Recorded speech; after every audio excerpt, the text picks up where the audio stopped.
Hey guys, how's it going? Hope you're doing well. My name is Crown, and today I'm going to read you some very interesting stories that I hope that you're gonna love. And now, without further ado, let's go!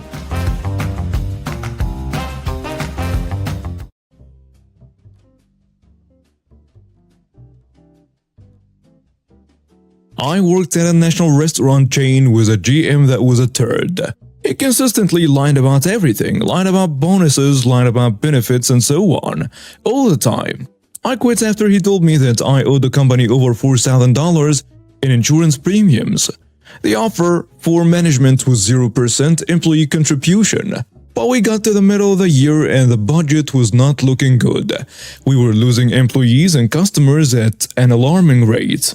But the GM would not change food order quantities because we need to be ready when we bounce back. And food cost went through the roof.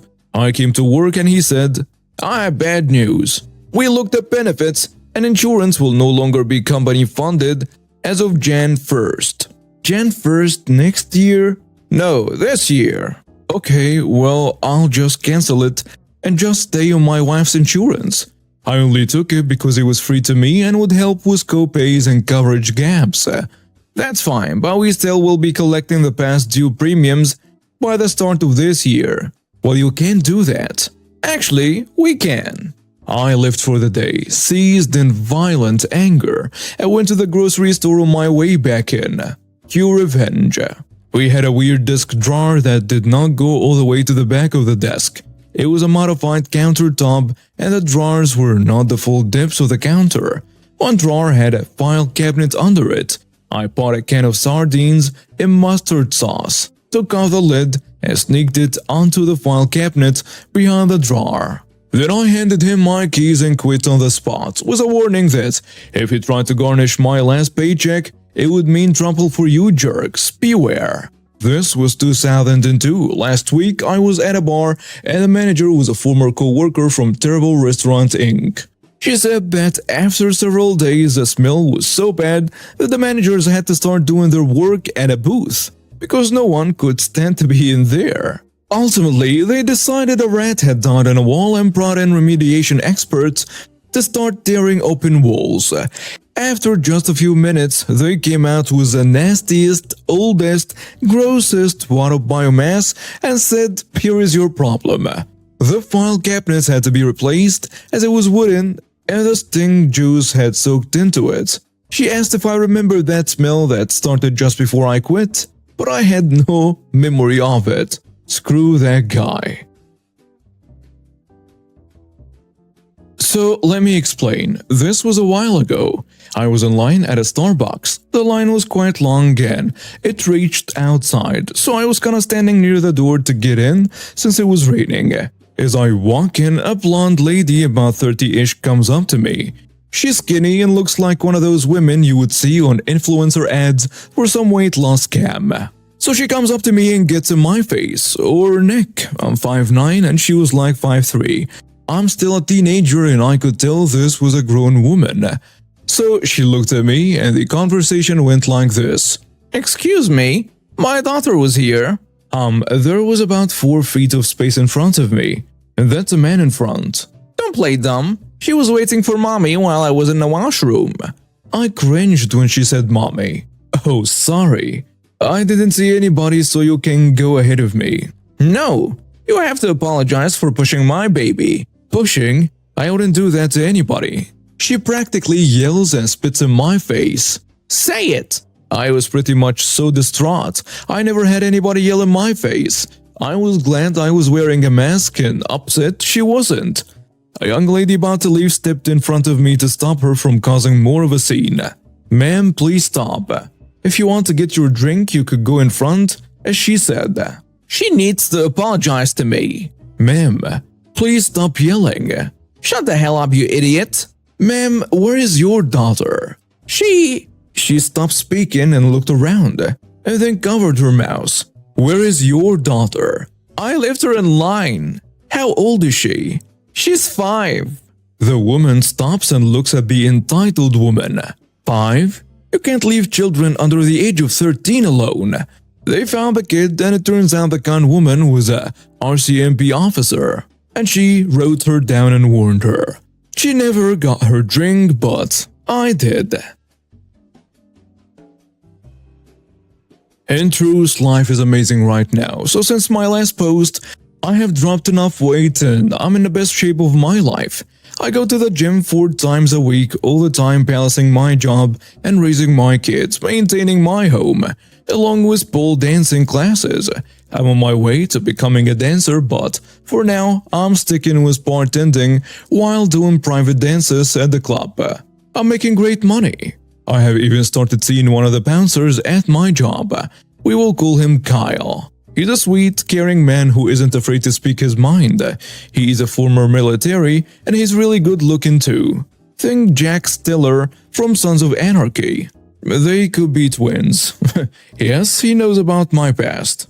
Kyle is one of those social media junkies that likes posting just about everything on his Facebook. One night out at dinner, he took a photo of us together and posted it with the caption, "Future wife." As sweet and adorable as that is, I did ask him to take it down as I'm not totally comfortable being on social media just yet, but by then the damage was already done.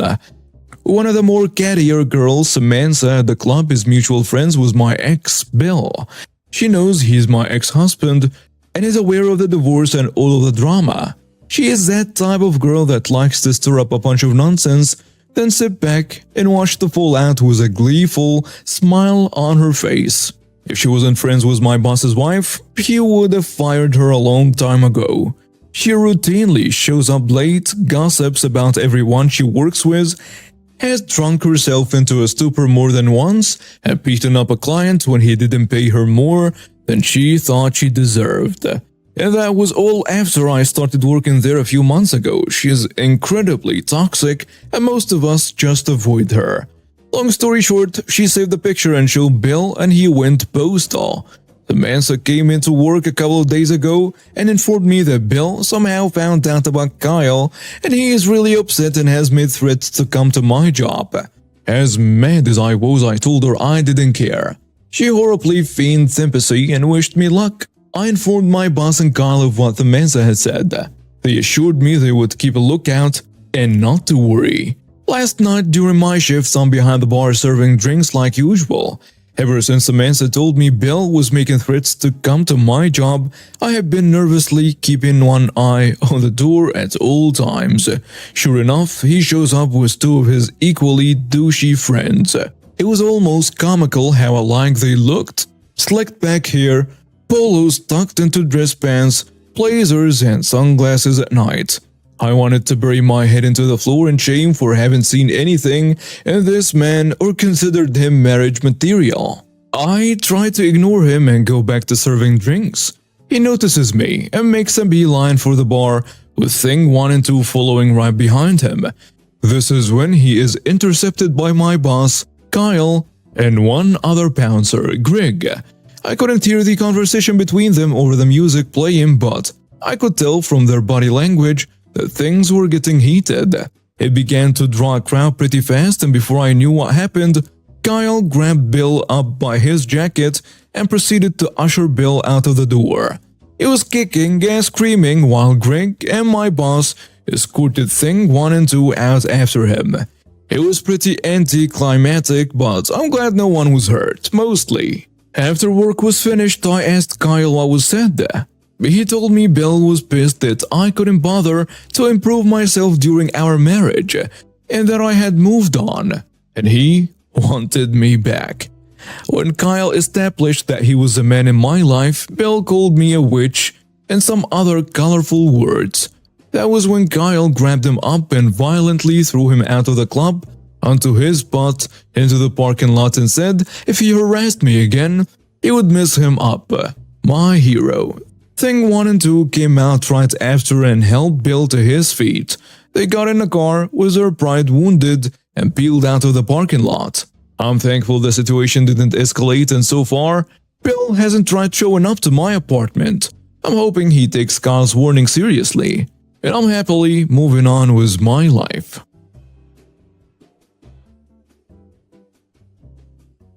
Like all good revenge, this requires some backstory. So let's get into it.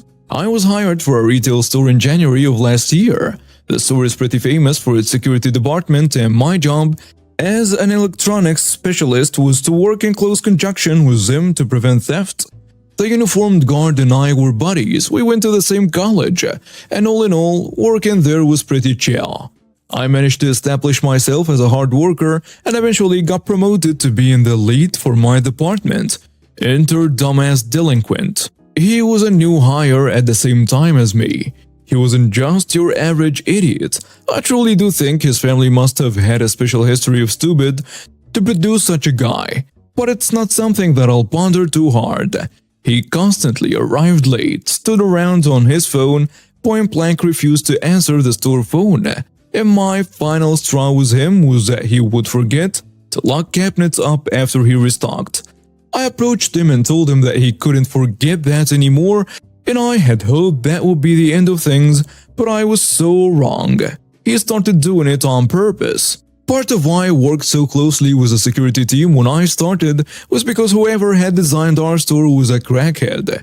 At least 3 of the aisles in my department were blocked from security cams, and a couple display cases did not actually lock right if you weren't careful. We submitted request after request, but our store was due for a remodel in 3 months, and corporate was kind of hoping the problem wouldn't be too severe. It was. I needed someone at the desk at all times to make sure customers were satisfied, but I also needed someone roaming these aisles due to lack of cam footage. It just so happened that this jerk was more than happy to fill in. About a week after the jerk and I's coaching session about remembering how to close a door and lock it, our security team reported we had some iPads missing from our stockroom. It was a big deal, about $1,200 worth, but the cameras in the back caught nothing, and I counted the ones on the floor. We were square. My security friend asked me to keep an eye on that aisle. In particular, it was one with no camera, and I promised to help him out. 2 days later, another 3 were gone. And also, a PS4. Our head of security flipped his lid. He pulled me aside and basically laid into me. My job as a lead was to be responsible for my department, which made me responsible for $3,400 worth of missing items. I told him that I was watching the department with a jerk like a hawk, and that he had to pick between that and putting someone as a monitor for our stockroom. His response that if the jerk could watch for thieves better than I could, maybe he should be the department lead. I was astounded and angry to say the least. But with $3,400 of theft on my record and nothing on his, the jerk became the lead. It was obvious that he had no idea what he was doing. I basically ran the department by reminding him to sign off on vacation pay, days off, scheduling errors, and direct my co-workers while he sat on his phone. But he was a golden employee who hadn't let someone steal 4 iPads, so my complaints went nowhere. About a week or so after the iPad event and my demotion, I walked down an aisle and noticed something strange. A display case was firmly closed, but the lock was undone. I knew the jerk was up to his nonsense again. He was my manager now, so I just sucked it up and locked it. I went down the next aisle and stopped cold. 3 more cases has the exact same problem. I locked him up and finished my shift without mentioning it to the jerk. I had some petty revenge in mind. My thought process: if I could record the jerk leaving something unlocked, I could get my job title back and pin the theft of the iPads on his irresponsible shoulders.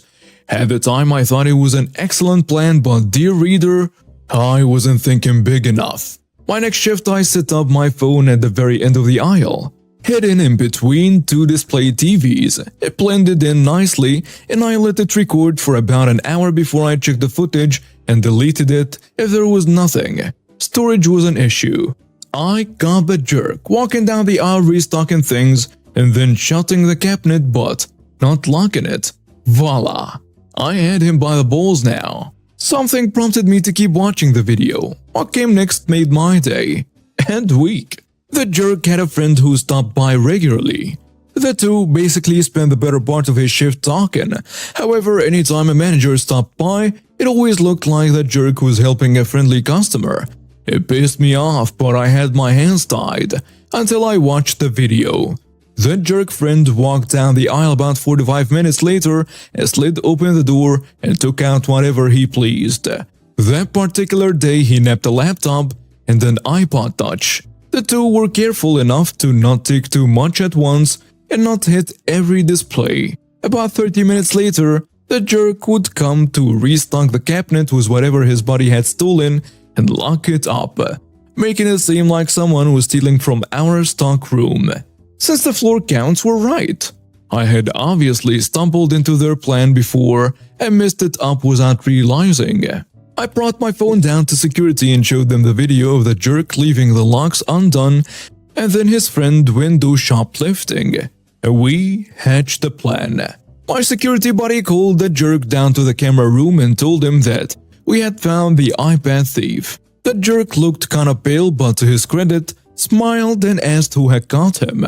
I told him it was me, and that we were going to go upstairs and apprehend him now, but that I felt like he should be there since he was a department lead. The jerk turned a tad green and led the way upstairs. We reached his friend, whose security promptly detained him to be arrested by the police department, but the jerk looked simultaneously sick and relieved. I clapped him on the back and told him how excited I was that the thief was caught and my conscience could rest easy. Then security arrested him for aiding and abetting. The bro revenge.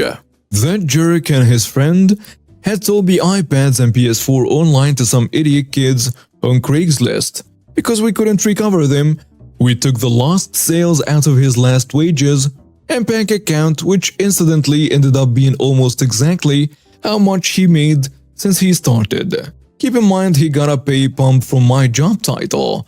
In addition, I got a nice little bonus to the tune of $3,400 for catching them, as well as my job as lead back. And because the idiot was tried for grand larceny, he went all the way to the state courthouse where I was waiting for him, filming his entrance to the courthouse with a nice new shiny iPad. Thank you for watching and see you next time.